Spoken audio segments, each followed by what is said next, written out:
गर्नु र 10-12 जोडी सेन्डल ल्याएर राखिर चाहिँ उसका सेन्डल बिहा पार्टी पूजा फेसन सो भन्छन् यतिखेर त्यस्तामा लाउँछे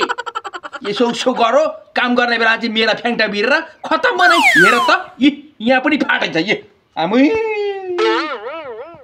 यो त नै यो कान्छी ओए कान्छी यता पड्की थोत्रे माइक जस्तो कति कराउनु भएको त्यही काम रहन्छ अनि कराको कराई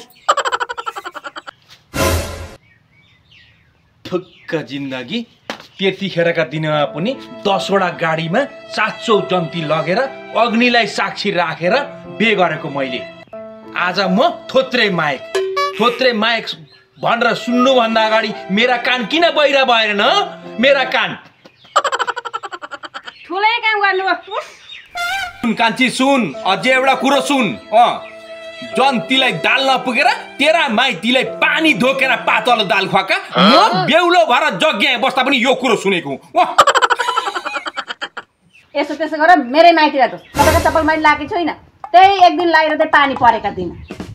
त 1 मिनेट मेरो ठाउँमा बसेर सोच त कस्तो लाग्छ तँलाई देखिर्छस् नि चप्पल कस्तो भयो ये देखिस् नि भारत पाकिस्तान बनाएर भिरी छुट्याउँछ मैले झुला गरेर नवरात्रको व्रत लिएका रहन प्रसाद खाएर पो आउनु पर्यो ओए बाबु एक जोडी चप्पल ले न म त यिनै राम्रो चप्पल भेटे यस्ता चप्पल लाएर नजानु प्रसाद खान अब भएन भोलि चाहिँ त्यसपर गएर बाटाका 1200 का चप्पल नलाई भएन